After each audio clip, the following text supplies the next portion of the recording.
Bismillah, Assalamualaikum warahmatullahi wabarakatuh. Teman-teman dan saudara-saudara dimanapun berada, semoga dalam keadaan sehat walafiat.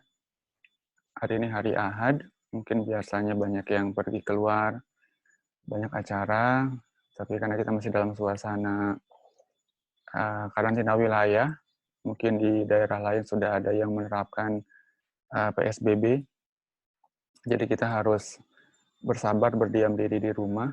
Tapi tentunya walaupun kita harus berada di rumah, tetap harus produktif, ya. Jangan kemudian patah semangat, tetap lakukan yang terbaik untuk bisa meraih kebaikan sebanyak-banyaknya. Nah, ini pun saya sambil berjemur di pagi hari ini, supaya tidak sambil ngelamun, ya sambil memanfaatkan waktu. Saya akan mencoba menyampaikan satu hal yang mudah-mudahan bisa bermanfaat. Saya akan menyampaikan pelajaran kehidupan yang bisa kita ambil dari kehidupan virus, ya. Jadi sebagai seorang Muslim kita tentu semua tahu bahwa dari apapun yang kita lihat dalam kehidupan kita, dari hal yang besar yang berupa penciptaan langit, bumi dan segala sesuatunya, sampai ke hal-hal yang kecil, tentu semua terkandung pelajaran yang sangat berarti yang harus kita ambil. Saya ingat nasihat dari Agim yang sering beliau sampaikan, bahwa setiap orang adalah guru, setiap peristiwa, setiap keadaan adalah pelajaran, dan setiap tempat adalah kelas. Ya. Sehingga tentunya kita pun harus berusaha mengamalkan itu, karena saya kira itu cukup baik. Ya. Jadi dari siapapun, termasuk dari orang yang mungkin kita tidak suka, ya tetap ada pelajaran yang bisa kita ambil. Termasuk dari makhluk apapun yang mungkin kita menjijikan, ya, atau mungkin ya memang membahayakan, tapi mesti ada pelajaran yang bisa kita ambil dari situ. Nah, termasuk dari kehidupan virus ini. Ya, kita bisa mengambil pelajaran kalau kita betul-betul memperhatikan kehidupan dari si virus ini. Hanya ada dua hal yang ingin saya share di sini. Ya, satu adalah hal yang pelajaran negatif yang tidak boleh kita tiru dari perilaku dalam kehidupan virus. Yang kedua adalah sisi positif yang bisa kita ambil dari perilaku kehidupan virus ini. Ya. Untuk perilaku yang negatif yang tidak boleh kita tiru dari virus, bahwa virus ini kan dia untuk bisa tetap hidup dan memperbanyak diri, dia itu harus masuk ke dalam sel hidup. Ya, dia tidak bisa melakukan replikasi ketika dia itu ada di luar sel hidup. Jadi ketika dia ada di udara, di air, di tanah, kalau dia tidak menemukan sel hidup, dia tidak bisa melakukan replikasi. Tidak bisa melanjutkan kehidupannya. Ya. Karena dia memerlukan apa-apa yang ada dalam sel hidup untuk dia gunakan untuk kepentingan kehidupannya. Ya, baik yang ada di sel tumbuhan, sel hewan, sel manusia tentunya yang kita tahu juga akan sangat dibutuhkan oleh virus untuk melangsungkan kehidupannya. Jadi virus pun kenapa harus masuk ke dalam sel tubuh manusia? Ya karena dia ingin bertahan hidup, melanjutkan kehidupan atau kelanggengan generasinya.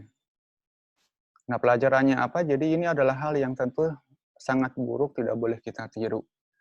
Kita tidak boleh masuk ke dalam kehidupan orang lain untuk merusak kehidupan orang tersebut. Ya. Jadi jangan sampai kita itu masuk ke dalam kehidupan seseorang untuk kemudian merusak atau menimbulkan hal-hal yang negatif bagi orang tersebut. Baik dalam mungkin skala yang besar, maupun dalam hal-hal yang mungkin skalanya kecil. Ya, kalau skala yang besar, dan merusak kebahagiaannya, ya mungkin merusak hartanya, atau mungkin dalam hal-hal yang lebih kecil kita anggap. Ya, misal kita merubah perilakunya dari asalnya yang baik menjadi tidak baik, ya merubah kebiasaannya dari yang semula dia tuh orang yang baik-baik kemudian menjadi orang yang tidak baik. Ya, jadi jangan sampai perilaku kita itu meniru perilaku negatif virus yang biasa dia itu untuk bisa tetap survive harus masuk ke dalam kehidupan orang lain. Tapi ketika dia masuk ke dalam kehidupan orang lain, dia akan menimbulkan kerusakan. Ya. Dia akan merusak kehidupan orang tersebut. Tapi sebenarnya kita sebaliknya sebagai seorang Muslim, kita harus berusaha sekecil apapun ya memberikan manfaat. Atau kalaupun tidak, minimal keberadaan kita saat kita masuk ke dalam kehidupan orang lain, ya kita tidak menimbulkan masalah. Ya, seperti yang disampaikan oleh Rasulullah bahwa al-muslimu man salimal muslimuna min lisanihi wa yadihi. Seorang muslim itu minimal adalah seseorang yang orang lain itu tidak terganggu dengan ucapan maupun perbuatannya. Jadi memang kita betul-betul dituntut untuk hati-hati ya ketika berkata-kata, ya ketika kita melakukan apapun jangan sampai itu menimbulkan gangguan. Ya walaupun itu memang sifatnya relatif ya. Jadi kita benar-benar kalau dalam bahasa Inggris harus considerate dengan orang di sekitar kita. Mungkin kita merasa yang kita perbuat, yang kita ucapkan itu ya tidak masalah buat kita, tetapi belum tentu bagi orang lain.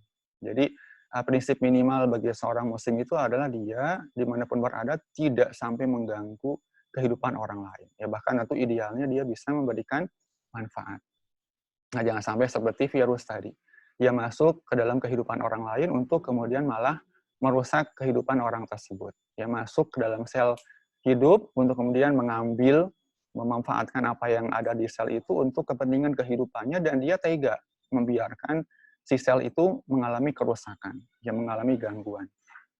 Jadi mudah-mudahan kita tidak termasuk ke dalam golongan orang-orang yang perilakunya itu seperti virus. Tapi sebaliknya malah kita menjadi pribadi-pribadi yang walaupun tidak bisa memberikan manfaat kepada orang lain dalam bentuk apapun, tapi kita tidak menimbulkan gangguan.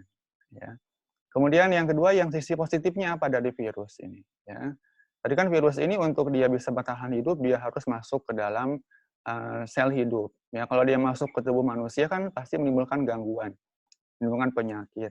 Dan manusia pasti akan berusaha menghilangkan virus itu dengan menggunakan obat antivirus.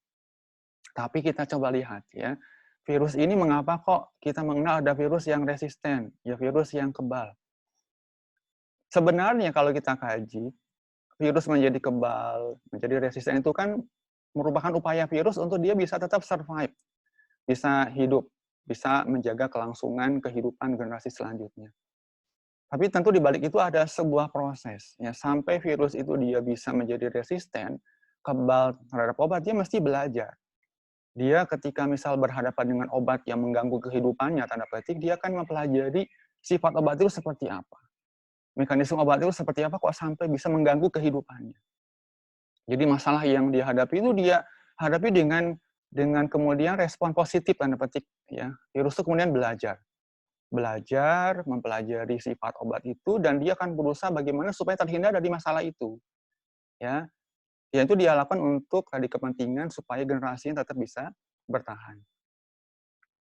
Ya, tentu ini pun juga pelajarannya apa? Ya, kita sebagai seorang manusia tentu akan menghadapi banyak masalah, ya, baik yang skalanya kecil, skalanya besar. Nah, bagaimana kita bisa mengambil pelajaran dari setiap masalah yang kita hadapi untuk membuat kita bisa semakin survive di dalam kehidupan kita. Ya, bahkan kemudian bisa kita jadikan pelajaran bagaimana mendidik generasi kita yang akan datang supaya lebih baik lagi, lebih bisa survive dibandingkan kita. Itu adalah pelajaran yang sangat berharga yang bisa kita ambil dari virus. Ya, sifatnya yang mau belajar dari keadaan, belajar dari tekanan, belajar dari permasalahan untuk kemudian dia gunakan untuk meningkatkan kemampuan untuk bisa bertahan, ya bisa survive ketika ada masalah yang dia hadapi.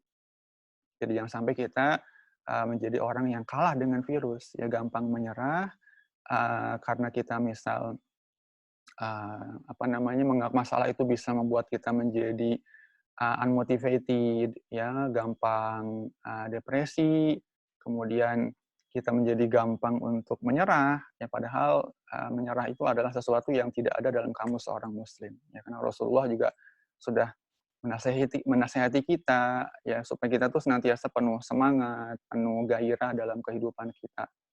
Ya, jadi beliau mengatakan kepada kita sebuah nasihat bahwa al-mu'min al-qawi khairun wa ahabbu ilallah minal mu'min al-dhaif. Seorang mukmin yang kuat, yang tangguh itu lebih baik dan lebih dicintai Allah dibandingkan seorang mukmin yang lemah.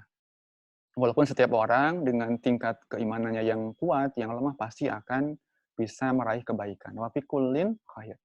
Tetapi kemudian berikutnya Rasul mengatakan ihris ala ma yanfa'uk wasta'in billah wala ta'jaz. Ya, jadilah pribadi yang senantiasa penuh motivasi, penuh gairah untuk bisa meraih apapun yang baik untuk kehidupanmu, baik dunia apalagi akhirat, dan senantiasalah mohon pertolongan kepada Allah.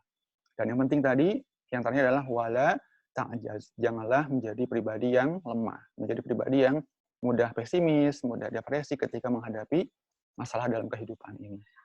Itu adalah pelajaran kehidupan dari virus. Jadi kalau yang negatifnya jangan dicontoh, tapi jadikan pelajaran, ambil hikmahnya. Yang positif, mari kita ambil hikmah dalam kehidupan kita. Ya, semoga Allah senantiasa membimbing kita untuk menjadi lebih baik lagi. Ya, dari kesalahan-kesalahan kita belajar. Everybody makes mistake. Ya, setiap orang pasti berbuat salah, tetapi the best among you, yang terbaik di antara kita adalah yang bisa mengambil pelajaran dari kesalahan yang pernah dia lakukan, bisa mengambil pelajaran dari masalah yang pernah dia hadapi. Sampai jumpa, sehat selalu, semoga segera berlalu wabah ini. Assalamualaikum warahmatullahi wabarakatuh.